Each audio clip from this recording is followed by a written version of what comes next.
Friends, ఈ వీడియోలో తెలుగు మెథడాలజీకి సంబంధించి మరికొన్ని ఇంపార్టెంట్ బిట్స్ చూస్తున్నాం. ఒకటి, పద్యబోధన ప్రధాన ఉద్దేశం. పద్యబోధన ప్రధాన ఉద్దేశం విద్యార్థుల్లో రసానందాన్ని కలిగింపచేయడం. విద్యార్థుల్లో రసానందాన్ని కలిగింపచేయడం. 2, విద్యార్థి కావ్యంలోని పాత్రల స్వభావమును వివరించి చెప్పగలిగే లక్షణం రసానుభూతి. విద్యార్థి కావ్యంలోని పాత్రల స్వభావమును వివరించి చెప్పగలిగే లక్షణం రసానుభూతి. 3, బోధనలో కావ్య పరిచయం చేసేటప్పుడు సహితములైన శబ్దార్థాలు కావ్యాలు అని పలికిన వారు వీరని విద్యార్థులకు తెలియచేస్తావు. భామహుడు. భామహుడు. బోధనలో కావ్య పరిచయం చేసేటప్పుడు సహితములైన శబ్దార్థాలు కావ్యాలు అవి పలికిన వారు వీరని విద్యార్థులకు తెలియచేస్తావు. భామహుడు. 4, రమణీయార్థ ప్రతిపాదక శబ్ద కావ్యం అని అన్నవాడు జగన్నాథ పండిత రాయలు. రమణీయార్థ ప్రతిపాదక శబ్ద కావ్యం అని అన్నవాడు జగన్నాథ పండిత రాయలు. 5, శబ్దమే కావ్య శరీరం, కమనీయం కావ్యం అన్నది అతని రచన. అభినవ గుప్తుడు, అభినవ భారతి. శబ్దమే కావ్య శరీరం, కమనీయం కావ్యం అన్నది అతని రచన. అభినవ గుప్తుడు, అభినవ భారతి. 6, గుణములచే ఏర్పడే రీతి కావ్యాత్మ అలంకారాలు తత్సౌందర్య పోషకాలు. గుణాలంకార యుక్తములైన శబ్దార్థాలు కావ్యం అని నిర్వచించిన వారు వారి రచన. వామనుడు కావ్యాలంకార సూత్ర వృత్తి.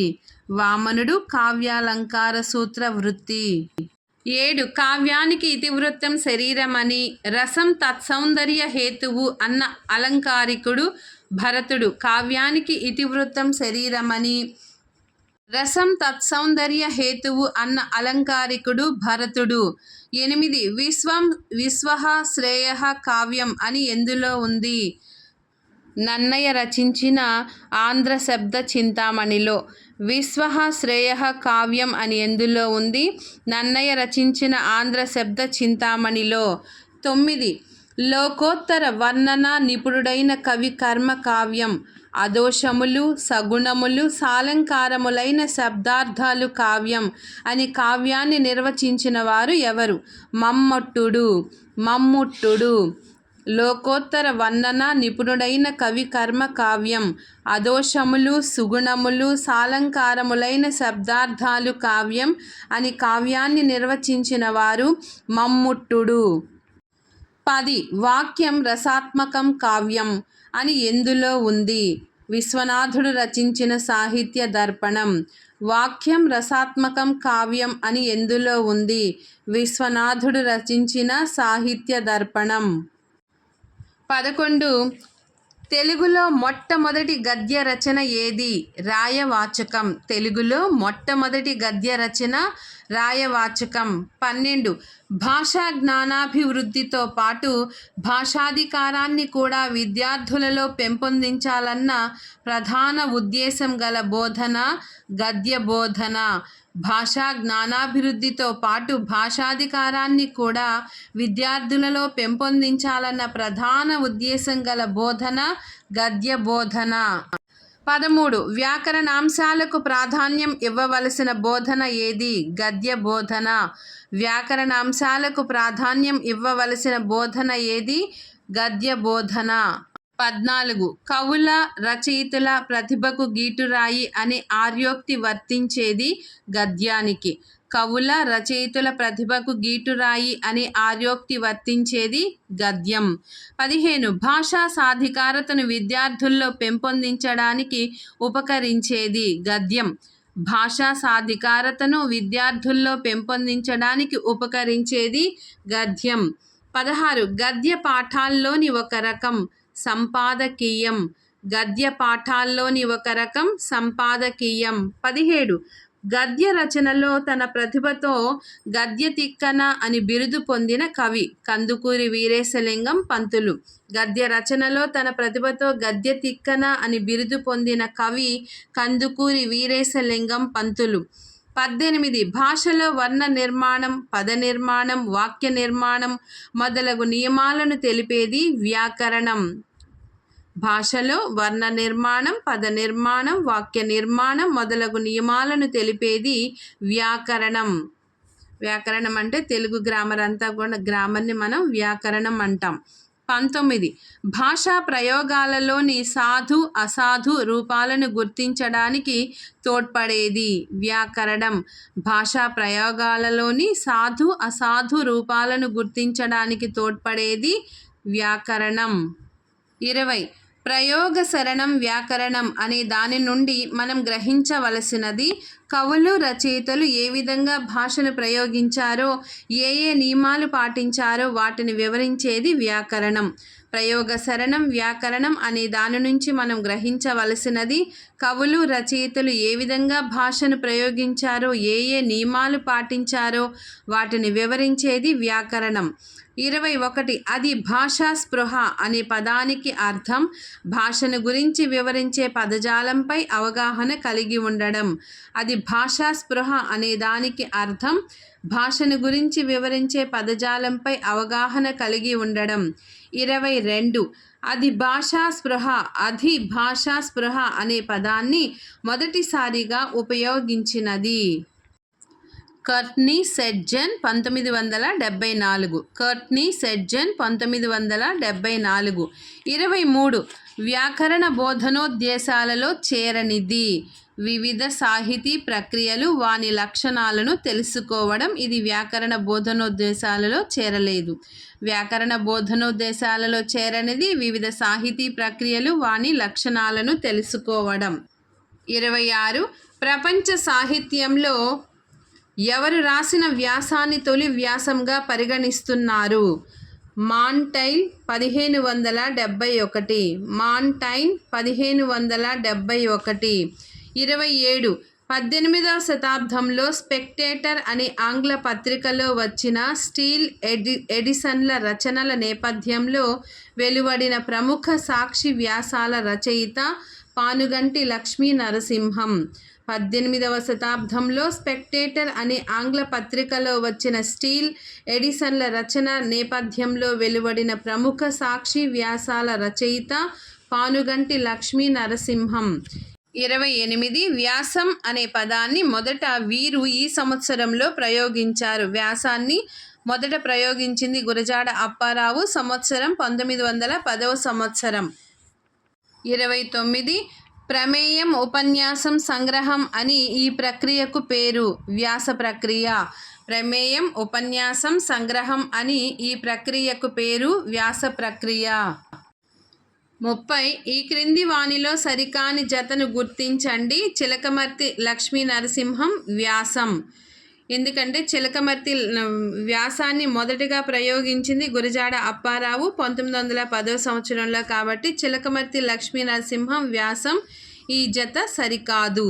31 ఏదేని ఒక అంశంపై విరివిగా రాయడం అని వ్యాస నిర్వచనాన్ని ఈ గ్రంథం ద్వారా చెప్పడమైనది శబ్దరత్నాకరం. ఏదేని ఒక అంశంపై విరివిగా రాయడం అని వ్యాస నిర్వచనాన్ని ఈ గ్రంథం ద్వారా చెప్పడమైనది శబ్దరత్నాకరం. 32 ఉపవాచకానికి ఉన్న ఇతర పేర్లలో సరికానిది పురాణవాచకం. ఉపవాచకానికి ఉన్న ఇతర పేర్లలో సరికానిది పురాణవాచకం. 33 ఉపవాచక బోధన ప్రధాన ఉపయోగాలలో సరికానిది సంక్లిష్ట జీవితాన్ని ఎదుర్కోవడానికి అవసరమైన మనోధైర్యం కలిగించడం. ఉపవాచక బోధన ప్రధాన ఉపయోగాలలో సరికానిది సంక్లిష్ట జీవితాన్ని ఎదుర్కోవడానికి అవసరమైన మనోధైర్యం కలిగించడం. 34 పఠన వేగాన్ని పెంచడానికి ప్రయత్నించడం. మూల గ్రంథాలను, పరామర్శ గ్రంథాలను, నిఘంటువులను వినియోగించే అలవాటును పెంపొందించడం, సృజనాత్మక రచనా శక్తిని అభివృద్ధి చేయడం అనేవి ఈ బోధనోద్దేశాలు. ఉపవాచక బోధన 35 మౌన విస్తార పఠనాలను స్వీయ విషయ గ్రహణ సామర్థ్యాన్ని పెంపొందిస్తూ విరామకాల సద్వినియోగానికి తోడ్పడేది ఉపవాచకం. మౌన విస్తార పఠనాలను స్వీయ విషయ గ్రహణ సామర్థ్యాన్ని పెంపొందిస్తూ విరామకాల సద్వినియోగానికి తోడ్పడేది. ఉపవాచకం. 36. గౌణవాచకం అని దీనికి మరో పేరు. ఉపవాచకానికి గౌణవాచకం అని మరో పేరు కలదు. 37. ఉపవాచక భాషా స్థాయి ఇలా ఉంటుంది. వాచక భాషా స్థాయికి తక్కువగా ఉంటుంది. ఉపవాచక భాషా స్థాయి ఇలా ఉంటుంది. వాచక భాషా స్థాయికి తక్కువగా ఉంటుంది. 38. ఉపవాచకంలోని భాషా స్థాయి ఎలా ఉండాలి? ఒక తరగతి కోసం నిర్దేశించిన ఉపవాచకంలోని భాషా స్థాయి ఉద్దేశించిన తరగతి కన్నా క్రింది తరగతిలోని భాషా స్థాయికి అనుకూలంగా ఉండాలి. 39. కారల్ గ్రూస్, వాలెంటైన్ రాస్ మొదలగు విద్యావేత్తలు సమర్థించిన పద్ధతి క్రీడా పద్ధతి. కారల్ గ్రూస్, వాలెంటైన్ రాస్ మొదలగు విద్యావేత్తలు సమర్థించిన పద్ధతి క్రీడా పద్ధతి. 40. విద్యార్థుల మనోవికాస ప్రక్రియలను, సహజ ప్రవృత్తులను పరిగణనలోనికి తీసుకొని విద్యావేత్తలు ప్రతిపాదించిన ఆధునిక బోధనా పద్ధతి క్రీడా పద్ధతి. దీనినే ఎత్తుగడ పద్ధతి అని కూడా అంటారు. విద్యార్థుల మనోవికాస ప్రక్రియలను, సహజ ప్రవృత్తులను పరిగణనలోనికి తీసుకొని విద్యావేత్తలు ప్రతిపాదించిన ఆధునిక బోధనా పద్ధతి క్రీడా పద్ధతి. 41. క్రీడా పద్ధతిని ప్రతిపాదించిన వారు హెన్రీ కాల్వెల్ కుక్. క్రీడా పద్ధతిని ప్రతిపాదించిన వారు Henry Caldwell Cook. 42. Montessori, Frederick Froebel, ఫెర్సినన్, గి ప్రిత్ మొదలగు వారు విద్యారంగం ఏ పద్ధతికి విశేష ప్రాచుర్యం కల్పించారు? క్రీడా పద్ధతి. మాంటిస్సోరీ, ఫ్రెడరిక్ ప్రోబెల్, ఫెర్సినన్, గి ప్రిత్ మొదలగు వారు విద్యారంగం ఏ పద్ధతికి విశేష ప్రాచుర్యం కల్పించారు? క్రీడా పద్ధతి. 43. ప్రతి విద్యార్థి విలక్షణమైన ప్రత్యేక వ్యక్తి అని విద్యార్థుల శక్తియుక్తులకు అవసరాలకు అనుసంధానం అయ్యే పాఠ్య ప్రణాళిక, చక్కటి అభ్యసన వాతావరణం కల్పించగలిగితే ప్రతి విద్యార్థి స్వతంత్ర అభ్యాసకుడుగా రూపొందుతాడు అనే భావనతో మిస్ హెలెన్ పార్క్హార్ట్ ప్రతిపాదించిన ఆధునిక బోధనా పద్ధతి డాల్టన్ పద్ధతి. 44. డాల్టన్ పద్ధతికి ఇది సరైన మరో పేరు కాదు. సమస్య పరిష్కార పద్ధతి. డాల్టన్ పద్ధతికి సరైన మరో పేరు కాదు, సమస్య పరిష్కార పద్ధతి. 45.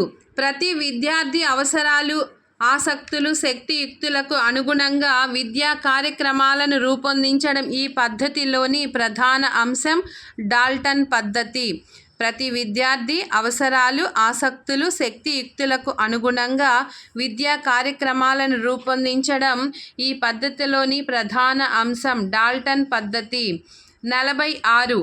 డాల్టన్ పద్ధతిని మిస్ హెలెన్ పార్క్హార్ట్ 1908వ సంవత్సరంలో ప్రతిపాదించింది. అయితే యుఎస్ఏలోని మసాచుసెట్స్ స్టేట్లోని డాల్టన్ నగరంలో డాల్టన్ పాఠశాలను ఏ సంవత్సరం నెలకొల్పింది? 1919.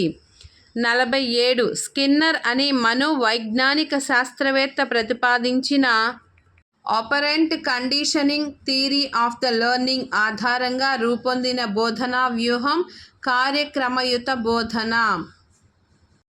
48.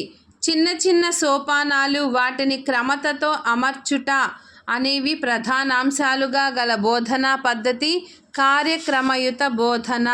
చిన్న చిన్న సోపానాలు, వాటిని క్రమతతో అమర్చుట అనేవి ప్రధానాంశాలుగా గల బోధనా పద్ధతి కార్యక్రమయుత బోధన. 49. బోధించాల్సిన అంశాన్ని చిన్న చిన్న కృత్యాలుగా ఆకృతీకరించి తరగతిలో సత్ఫలితాలు సాధించినది. గిల్టర్ మనోవైజ్ఞాన శాస్త్రజ్ఞుడు. గిల్టర్ బోధించాల్సిన అంశాన్ని చిన్న చిన్న కృత్యాలుగా ఆకృతీకరించి తరగతిలో సత్ఫలితాలు సాధించినది గిల్టర్ మనోవిజ్ఞాన శాస్త్రజ్ఞుడు. 50. గుడ్మ్యాన్, పార్క్ అనే మనోవైజ్ఞానికులు ఏ పద్ధతిలో విశేషంగా కృషి చేశారు? కార్యక్రమయుత బోధన. గుడ్మ్యాన్, పార్క్ అనే మనోవైజ్ఞానికులు ఏ పద్ధతిలో విశేషంగా కృషి చేశారు? కార్యక్రమయుత బోధనా పద్ధతి.